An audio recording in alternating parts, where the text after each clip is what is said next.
예수님과 이제 제자들의 이야기를 마지막 그 고난의 때를 앞두고 그 일주일간의 그 모습을 계속 그리는 모습인데요. 특별히 우리 주님께서 오늘은 우리에게 주시는 선물이 나옵니다. 바로 보혜사 성령이죠. 오늘 본문에서는 이 성령이라는 단어가 나오지 않지만 보혜사가 또 성령이라는 거는 우리 모두 알고 있죠. 예수님께서 이제 십자가를 며칠 앞두시고 어쩌면 이제 마지막 가시기 전에 제자들에게 유언처럼 남기는 그런 선물처럼 주실 게 있는데, 그게 이제 보혜사다라는 그런 얘기를 쭉 하는 겁니다. 그래서 묵상을 하면서 자꾸 그런 어떤 영화나 이런 어떤 그런 장면의 마지막이 생각나더라고요. 뭐 아들에게 사랑하는 아들에게 남기고 가는 아버지의 어떤 마지막 모습이라든지, 아니면 뭐 마지막 미션을 앞두고 결전을 앞두고 부하들에게 이제 자신의 소중한 걸 또 전해주고 메시지를 이제 전하는 그런 그림이 이제 상상해 갔는데, 다시 한번 오늘 본문을 통해서 우리가 알 수 있는 게 뭡니까? 하나님은 참 우리를 정말로 사랑하신다는 사실이었습니다. 얼마나 사랑하시냐면 한시도 우리를 좌시하지 않으시고 버려두시지 않겠다고 이제 계속해서 이야기를 하실 만큼 우리를 사랑하시는 것이죠. 아이를 키울 때 느껴보셨겠지만 다 그런 마음이 들지 않습니까? 뭔가 이렇게 애들을 정말 잘 해주고 싶고 또 뭐 한시도 이렇게 놔두고 싶지 않은데 먹여 살리느라 또 우리의 할 일을 해야 되다 보면 그 애들을 또 막 잘 봐주지 못했다라는 그런 마음이 늘 듭니다. 아무리 이렇게 해줘도 정말 딱 붙어서 내 새끼 해주고 싶은 거 다 해주고 싶은데, 열부터 다 하나까지 챙겨주고 싶은데 먹고 살아야 되니까. 요즘 또 막 맞벌이 부부가 얼마나 많습니까? 또 이게 맨날 애 보는 우리 권사님들 참 많으신데, 할머니한테 맡기거나 뭐 돌도 안 된 아이를 어린이집에 맡겨야 하는 뭐 그런 상황도 있는데, 사실 부모로서 그 아이에게 제일 좋은 게 같이 있어주는 거고, 뭐 더 좋은 집이나 음식이나 뭐 환경보다는 그냥 같이 있어주는 게 더 좋을 거라는 걸 모르는 부모는 없을 거예요. 그러나 또 현실이 그렇다 보니까 변명 아닌 변명을 늘 하게 되는데, 결국 그 부모와 자식 어떤 관계에 있어서 가장 중요한 것은 함께 있는 거, 그게 핵심이라는 것이죠. 열심히 애를 위해서 뭐든지 해주느라 정작 그 아이와 시간을 보내지 못한 부모와 그 자식 관계와 조금 부족해도 어떻게든 그 아이와 함께 시간을 보냈던 그 부모와 자식 관계의 깊이는 아마 비교할 수 없을 겁니다. 그래서 열심히 막 키워나 봤지만 나중에 또 결국 그 관계가 소원해져서 어떤 또 갈등이 일어나고 이런 모습들을 보지 않습니까? 그러한 면에서 오늘 주님의 말씀은 우리에게 너무나 큰 위로가 되고 또 힘이 되고, 우리 신앙에서 가져야 할 핵심이 또 무엇인지를 생각나게 합니다. 보혜사를 보내주신다라고 하시면서 이렇게 말씀하시죠. 16절에 내가 아버지께 구하겠으니 그가 또 다른 보혜사를 너희에게 주사 영원토록 너희와 함께 있게 하리다. 참 위로가 되지 않습니까? 우리와 영원토록 함께 하시겠대요. 영원하신 하나님께서 영원토록 우리와 함께 하신다. 이 말이 정말 은혜가 되는 것 같습니다. 먼저 알 수 있는 게, 이걸 우리가 이때는 이제 제자들에게 하신 말씀이지만 그들이 이걸 부탁을 해서 주신 게 아니라는 겁니다. 주님이 우리가 부탁을 하지도 않았는데 먼저 아버지께 그걸 구하시겠대요. 그래서 누가 이걸 주십니까? 누구에게 주십니까? 너희가 나를 사랑하면 나의 계명을 지키리라. 15절에 먼저 이렇게 말씀하시고 보혜사를 얘기하시죠. 그 계명이 뭡니까? 계속 예수님은 같은 얘기를 하는 거예요. 요한은 바로 이 계명에 굉장히 집중을 합니다. 우리가 13장 34절에서도 나눴지만 새 계명을 너희에게 주노니 서로 사랑하라 말씀했죠. 즉 주님을 사랑하고 또 서로 사랑하는 자들에게 이거를 주신다는 겁니다. 보혜사를. 이건 어떤 조건적인 행함의 대가를 지금 말하고 설명하고 계신 게 아닙니다. 뭐 사랑하면 줄게 이런 얘기보다는 그 관계적인 지금 표현을 하고 계신 거예요. 나를 사랑하고 계명 잘 지키면, 서로 사랑하면 내가 한번 생각해서 아빠한테 우리 아버지 하나님께 보혜사 그거 한번 달라고 얘기해 볼게 라고 얘기를 하고 있는 것이 아니라, 나를 사랑하고 또 그 마음으로 서로를 사랑하는 그 자들에게 주어질 것이 있다. 그게 결국 하나님의 자녀 아니겠습니까? 하나님을 사랑하고 하나님을 사랑하는 마음으로 이웃을 서로 사랑하고 그 안에서 공동체로 서로 엮여 있는 그들에게 주실 것이 있는데, 그 주님이 하실 일이 바로 무엇이냐면 하늘로 이제 승천하시고 나서 우리에게 주실 그 보혜사 성령 하나님이다. 그걸 얘기하고 있는 거예요. 제자들은 지금 너무나 두려운 상태입니다. 지금 상황도 좋지 않은데 주님이 자꾸 떠나신다고 말씀을 하시고, 근데 잘 모르겠어요.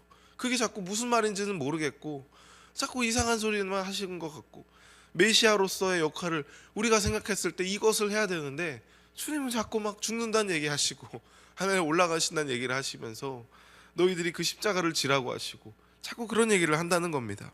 그러면서 지금 또 상태가 어떻습니까? 너희들이 나를 배신할 거라고 말씀했잖아요. 왜 그런 말씀을 하실까? 그런 와중에 가룟 유다는 지금 자리를 박차고 떠난 상태입니다. 분위기가 얼마나 숭숭했겠습니까? 주님은 이들에게, 그 두렵고 떨리고 혼란스러워하는 이들에게 영원히 함께할 보혜사를 말씀하고 계시다. 이 말씀은 곧 그 성령은 결코 지금 너희들의 믿음의 어떠함에 때문에 있다가 없고 없다가 있고 하는 것이 아니라는 것을 또 말하고 계신 것이죠. 너희가 구했기 때문에, 막 그걸 지금 상태가 좋기 때문에, 영적으로 막 훌륭했기 때문에 성령을 너에게 주시는 것이 아니라, 세상은 그를 받지도 보지도 못하지만 너희는 그를 알 것이다. 왜냐?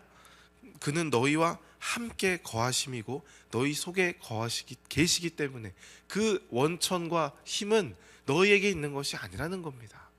하나님을 사랑하고 서로 사랑하려고 애쓰는 그 자들에게 예수 그리스도께서 주시는 것이기 때문이에요.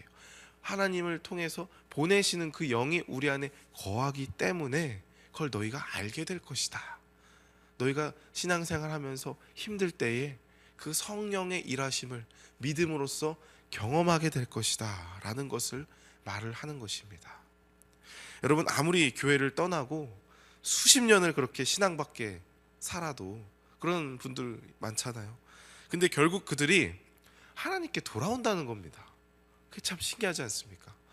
세상이 뭐 어떻게 한 게 아니라 그냥 이렇게 살다 보면 그 때가 있어요. 하나님께서 교회로 다시 이끄시고 당신의 자녀로서의 삶을 다시 회복하게 하는 그 순간들이 있습니다. 선택받은 자녀들이 결국 주님께로 돌아오는 이유가 있다면 그들의 어떤 선택이나 내가 이제는 똑바로 살아봐야겠다라고 하는 어떤 그런 다짐이 아니라 그 안에 운행하시는 성령이 계시기 때문인 줄 믿습니다.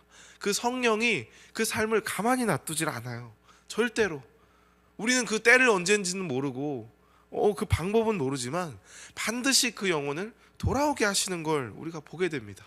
하다못해 정말 죽기 직전에라도, 저희 아버지도 예전에 호스피스 병원에서 사역을 굉장히 오래 하셨는데 정말 그런 거를 많이 본대요.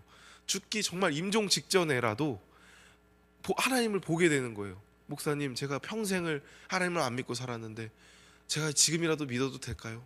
마치 그 십자가 도상 위에 예수님 오른편에 섰던 그 죄인처럼 평생을 비록 주님을 모르고 살았지만 정말 죽기 직전에라도 주님을 영접하게 되는 경우가 있다는 것입니다.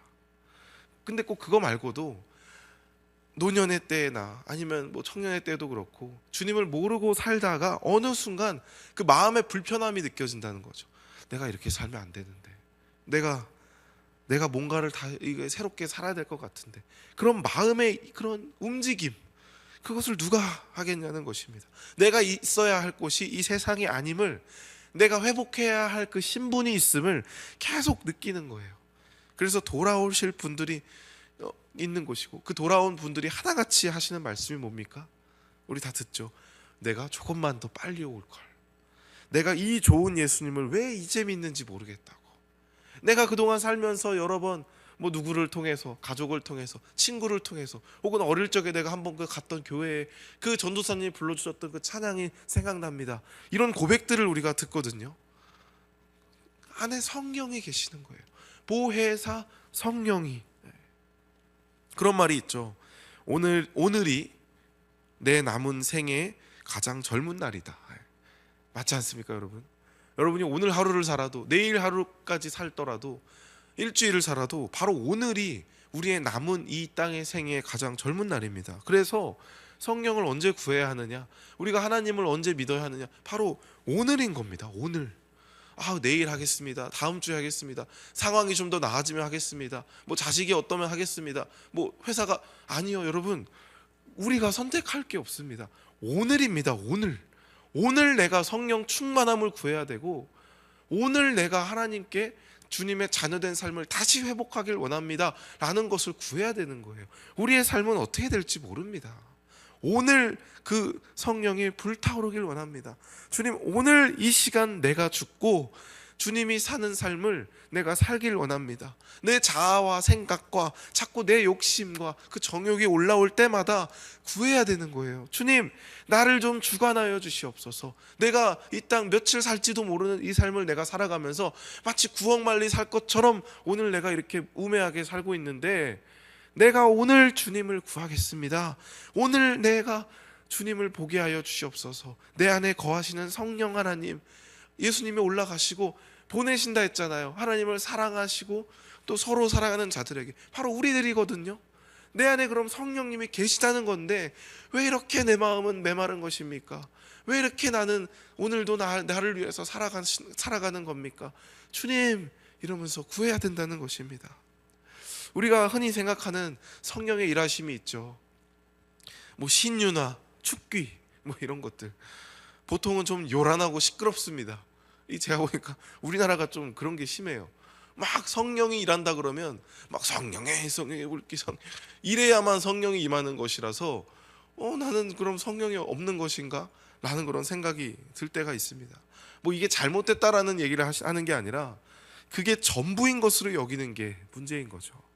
그래서 병이 낫고 뭐 방언을 하고 귀신 나가고 체험하고 그런 게 아니면 성령이 임하시지 않는 거라고 단정을 해갖고 나는 성령의 사람이 아닌가 싶기도 하고, 그래서 막 더 요란하게 그런 오해를 사게 되는 걸 보게 되는데, 저도 좀 그랬어요. 제가 어렸을 때, 아기 때 이제 1살 막 그때 자다가 그렇게 깼대요. 저희 할머니 옛날에 말하는 걸 보면 자다가 막 12시만 되면 막 하면서 막 깼다고 합니다. 근데 왜 그런가 봤더니 제가 귀가 예민하거든요. 근데 그게 태생에 그런 애들이 있잖아요. 귀가 좀 예민하고, 그래서 뭐 음악을 좀 잘 듣고 하는 것도 있는데, 잘 듣고 미세한 소리도 잘 듣게 제가 태어났어요. 그러다 보니까 아마 뭐 작은 소리에도 깨갖고 짜증나니까 울고 그랬나 본데, 저희 이제 할머니는 권사님이셨는데 잘 모르시니까, 그때는 이제 90년대 그런 게 또 유행했잖아요. 기도원을 간 겁니다. 이 아기를 데리고 오살리 기도원을 가서, 근데 부흥사가 이제 성령 받아야 된다고, 아기가 이제 귀신 들려 그렇다고. 그래서 아기를 거기 눕혀놓고 막 물러가라 주여 하는데, 제가 막 경기를 했대요. 그래서 무서워갖고, 얼마나 무섭습니까? 아기가 아무것도 모르는데 자야 되는데 엄마 아빠도 없고 할머니가 거기 데리고 가서 한가운데 눕혀놓고 막 성령을 막 하니까, 근데 그때부터 안 울긴 했대요. 거기 또 갈까봐 무서워갖고 또 그쳤다고 합니다. 물론 여러분, 그런 요란한 성령의 일하심의 방법도 있습니다. 분명히 성령의 일하심은 다양하기 때문에. 근데 우리가 이게 말씀을 보고, 오늘 말씀도 보면은 사실 그 성경의 상당 부분은 성령을 이야기할 때 잔잔히 운행하시고 또 내 안에 내주하시면서 나를 깨닫게 하시고 그 말씀을 조명하셔서 우리로 하여금 하나님의 말씀을 알게 하는 그런 역할이 참 많거든요. 또 오늘 말씀처럼 보혜사래요. 보혜사가 뭡니까? 이건 원어로 이런 겁니다. 위로자, 교사, 변호사, 돕는 자, 이런 뜻이에요. 인도자. 성령의 역할이 이런 거라는 겁니다. 우리가 살아가면서 지치고 위로가 필요할 때 우리에게 참된 위로를 해주시는 분, 내가 살면서 잘 모르겠고 말씀을 읽으면서 이게 무슨 말일까, 또 내가 어떤 선택이나 뭔가 필요할 때 우리에게 선견을 주시고 알려주시고 마음을 주시고 감동을 주시는 분, 또 내가 참 억울하고 정말 이 세상에 누구 하나 내 마음을 알아주지 않는 것 같고 내가 기도하면서 울면서 정말 주님 내 마음 좀 위로해 주세요 했을 때 누가 좀 내 편이 되어 주셨으면 좋겠는데, 그때 나를 변호해 주시고 나를 알아주시는 분. 내가 정말 힘들어서 누가 정말 내 손 좀 잡아주면 좋겠다. 근데 누구 하나 의지할 것 없는 그러한 순간에서 여전히 내 곁에서 도와주시고 나를 이끌어 주시는 분.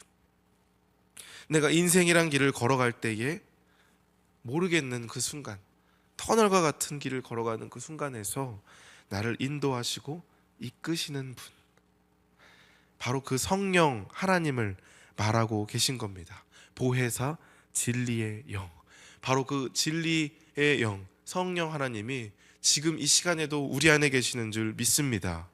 그래서 여러분, 마지막 21절에 주님은 이렇게 말씀하세요. 나의 계명을 지키는 자라야 나를 사랑하는 자다. 나를 사랑하는 자는 내 아버지께 사랑을 받을 것이요 나도 그를 사랑하여 그에게 나를 나타내리라. 아멘. 바로 이 성령 하나님이십니다. 계명이 뭐라고 하셨죠? 새 계명을 너희에게 주노니 서로 사랑하라 말하지 않았습니까? 아마 사도 요한은 이 예수님의 말씀이 너무 좋았나 봐요. 그 요한 1서에서도 몇 번이나 반복을 하더라고요. 그 3장 23절에 그의 계명은 이것이니 곧 그 아들 예수 그리스도의 이름을 믿고 그가 우리에게 주신 계명대로 서로 사랑할 것이니라. 요한은 이 말을 평생 못 잊었던 것 같습니다. 4장 5장에서도 계속 말해요. 하나님을 사랑하면 형제를 사랑하라. 하나님은 사랑이시라. 그래서 서로 사랑하라. 계속 말합니다. 한 5번 6번을 짧은 순간에 반복하면서 서로 사랑하는 자라야 나를 사랑하는 자다. 그는 아버지께 사랑받을 거고 나도 그를 사랑할 것이다. 이 얘기를 계속하는 겁니다. 그래서 여러분, 세상 어떤 종교를 봐도 이러한 신과 인간의 교제를 말하는 종교는 없습니다. 우리가 그를 섬겨야 되고 그래서 뭔가를 얻어내야 되는 것이지, 이 하나님이 이 땅에 우리에게 내려오셔서 이렇게 교제를 맺는 신앙은 없는 거예요. 그래서 이단이나 구원파나 똑같아요. 계속 우리가 뭔가를 올라가야 돼요. 우리가 뭔가 행위로, 어떤 돈으로, 열심으로 올라가야지 그가 내려오시지 않거든요. 근데 우리 하나님은 우리에게 내려오시지 않았습니까? 그것도 가장 낮은 곳으로. 그게 예수 그리스도의 일하심 아닙니까? 두려움 가운데 심히 근심하던 제자들에게도 똑같은 위로를 하시는 거예요. 보혜사 성령 하나님을 너희에게 줄 것이다. 바로 오늘날 우리에게도 동일한 위로가 아닐까 싶습니다. 바로 내가 지금은 아버지께로 가지만 나중에 다시 와서 너희도 데려갈 거야. 제자들에게 말하는 거죠. 그 동안에는, 이 땅에 살아갈 동안에 너희를 통해 하나님의 영광을 보일 거야. 그렇게 복음으로 사는 게 어려울 때마다 구해라. 내가 보낸 보혜사 성령이 언제나 너희와 함께 할 것이다. 그리고 그때에 나를 사랑하는 것처럼 서로 그 성령 하나님의 힘을 입입어 사랑해라는 거예요. 서로에게 힘이 되라는 거예요. 하나가 되어 세상에 맞서라는 겁니다. 사랑하는 여러분, 이 말씀이 위로가 되고 능력과 승리의 약속이 되는 때는 바로 우리가 그 복음에 합당한 생활을 할 때입니다.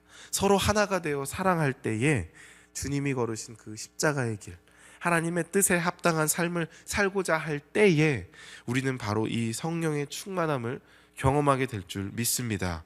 우리가 순간의 흔들림에도 약속의 이 말씀을 붙들고 매일 다시 일어나기를 소망합니다. 서로 사랑하라 하신 말씀대로 용서하고 먼저 받아주기를 소망합니다. 그 사랑하라는 말씀처럼 내가 사랑하는 그 영혼들, 하나님을 알지 못하는 그 구원 받아야 될 영혼들에게도 우리가 사랑으로 말씀을 전할 때 보혜사 성령 하나님께서 일하는 그 기적의 역사를 경험하게 될 줄 믿습니다. 오늘도 함께 이 말씀의 힘을 의지하여서 기도하기를 소망합니다.